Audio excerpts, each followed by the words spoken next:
Hello, everyone. I realized after watching the instruction video for your annual report file setup that I know Michelle did it a few years ago, and I might have mentioned this in a previous video, but you're going to find with the Adobe software and just with anything that there's like tons of different ways to achieve the same goal.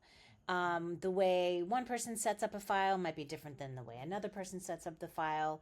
And this is with designers, illustrators, photographers. And so this is a good sort of example of the way that Michelle might set up a file is a little bit different than the way I might set up a file. And I have worked in publication design. I worked for many years on How Magazine, and I've done a lot of, a few annual reports and a lot of multi-page documents. So I kind of wanted to show you the way I would set up these files. And I think it involves a lot less math, which I think might help. But I also, everybody's going to kind of set something up a little bit differently, but I think this will be a good start. So I know that this is due to the discussion forum on Wednesday, but hopefully, this really shouldn't take you very long at all to get started. So that being said, I'm going to set up a new file. And then obviously you want this to be print. So this is where it's a little bit different than the way the video shows you to set up the file. So I'm going to make it inches. And I think the document size that we're going to be working with is 9 by 10.75. So we're going to stick to that. Your orientation will be portrait. You will do facing pages, but we're actually going to fill out a lot of this stuff. So this is going to do a lot of the work for you. So I know Michelle had mentioned make it 9 pages so that you have 8 or 4 spreads. But I always am super annoyed with that one blank page at the start of my document. So the workaround to that is I'm going to make mine 8 pages. But if you start at page number 2, InDesign automatically makes all left-hand pages are even numbers and all right-hand pages are odd numbers. So if you start at an even number page, you're going to get 8, you're going to get 4 spreads, 4 pages that are right next to each other. The other thing that you want to do is this is where you want to set your columns. I know in the video, she has you pulling over guidelines and all that kind of stuff, but then you have to do a bunch of math as far as the distance between your columns. And I'm also going to show you some stuff in another video about flowing your text and making it really simple to flow text, connect your text, and move images around, that it makes sense then for you to use these columns. So say you're setting up a 2-column grid, and we're going to go back and change this a little bit in the parent pages too in case you want multiple different columns, but I'm going to do just 2 columns for now. My gutter, I'm just going to leave it at the default gutter. You also want to go ahead and set up margins. The reason you want to set up margins is because this is something that then you don't have to go back and revisit necessarily on your parent pages, but if you do, there's an easy way to do that. So I'm going to set up my margins, and the way we want you to set these up is because it's a publication that you kind of open, and it more than likely would be perfect bound. You are going to want a little more space on the inside. And then on the bottom in case you have like page numbers and stuff. And so a really easy way to do that is just to unlock it. You guys can kind of feel free to modify these numbers a little bit if you want, but if you want to just use what I set, I think that's fine too. So in a publications at this size, I'm going to go ahead and set up my margins at my top margin and my outside margins at 3/8 of an inch, which is 0.375. My bottom margin, I'm going to make a little bigger. So I'm going to make that 0.75. Actually, my inside should be bigger too. So I'm going to make my inside a half. My top will be 3/8, and the outside inches are going to be 3/8 too. So you'll see how this all works out. If you wanted your bottom and inside to match, you could do that. You could make your inside 0.75, but I'm just going to do it a little bit bigger, which is a half of an inch. Your bleed definitely should set up a bleed. Some of you might have imagery, especially like on the cover, like a color or imagery or something that bleeds to the edge. You always want to use those bleeds because that really helps with printing and not having to worry about that white edge on your page. So I'm going to go ahead and hit create. So here is what you see now. So this is a 2-column grid. You don't have to pull out all those guidelines because they're already there. You've got a little bit bigger on the bottom, a little bit bigger on the insides, and then 3/8 on the top and outside edge. If you, and then you'll notice your parent page is set up this way because this is the way I set up my file, right? If you ever wanted to change this on, like, say you start flowing your text and you realize you want it to be a little bit tighter in on the top and sides, you want to always do that to your parent page. And I'm going to go ahead and hit shift and select both of those parent pages. And I'm going to go to layout, margins, and columns. And this way I can now, if I want, say I want 1/2 inch instead, and 1/2 inch here, and maybe my inside I want to be 5/8 of an inch. Say I want my columns to be 3 columns or 4 columns. Then when I make that change, I can hit OK, and now all of my subsequent pages have changed to a 4-column grid. And it's just much easier than pulling out all those guides and stuff. So I'm going to go back here and I'm going to make this my A parent. But if you want to do a new parent, and I think, you know, they, for some reason in InDesign in the most recent updates, decided that they like to call it parent pages instead of master pages. Not exactly sure why, but let's make new parent pages.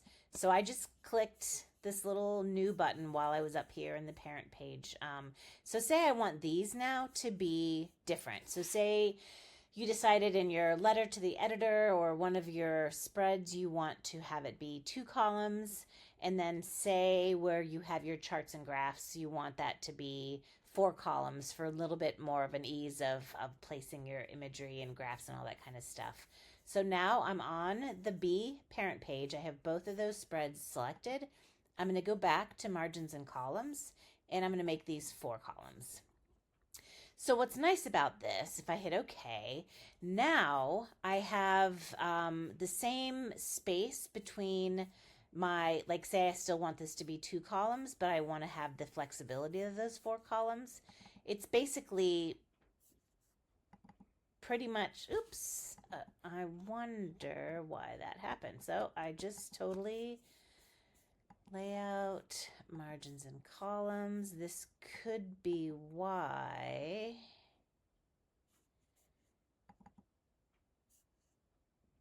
Michelle, how'd you do it the other way? Nope, there we go. Okay. I'm not sure what happened there. A little glitch in the system.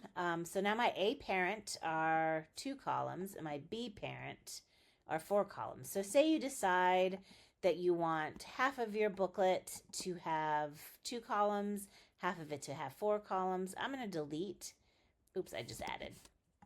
I'm going to delete these 4 pages. And then instead, I'm going to bring in pages from my B parent. Oops. So now I have my first 2 spreads are 2 column. My second 2 spreads are 4 column.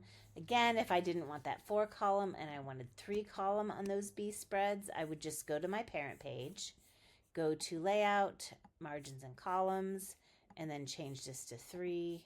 Hopefully that didn't, yes. So now you'll see there's 3 columns on here. I know some of you have talked about working with a modular grid. If you did want to work with a modular grid, you definitely need to pull out those guides. So say we want on our, let's go back to we'll go back to the B parent and say you want these to be more modular and you want these to be 3 columns and then you want 4 at the bottom. So how you would do that is, what I would do is, I know that my page is 10 and 0.75. You can totally do math or you can cheat. And I totally cheat when I do stuff like this. So I'm just going to draw a box that is 10.75 inches long. And I'm going to take that box and I'm going to lock it to the top and bottom. So because you've got these lovely little anchor points, I'm now going to know that that is halfway, right? So that's my halfway point. I'm going to make, it'd be a 4x3 modular grid. Because I drug this out from the outside, you'll see that it covers both sides of the spread. You can do that if you want, or you could do one at a time. It's totally up to you.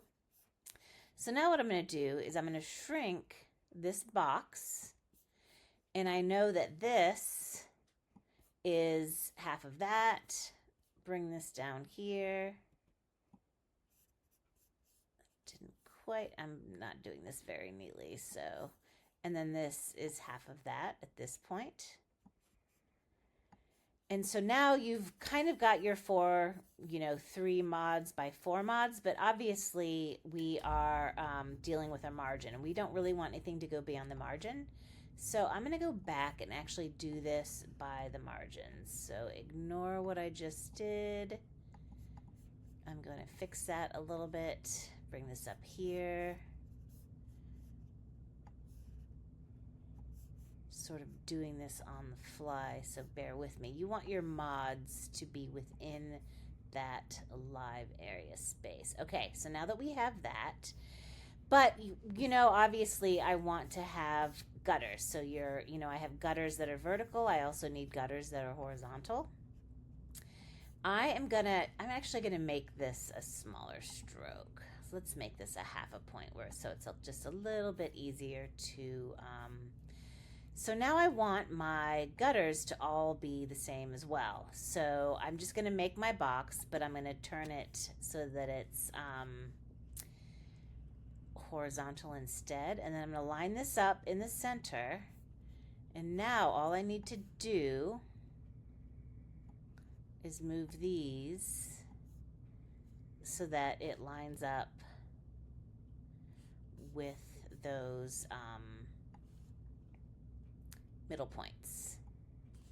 So I need to lift this up. So now I just need to take this gutter, this grid line, bring this up here, bring a new one down here, and then I'll do the same for the bottom. I'm not going to do all of them. So then now you'll see I've got hopefully I'm still on the parent page, on my parent page, I have now the modular grid set up. So now you'll notice on 6 and 7 and 8 and 9, you have that nice modular grid.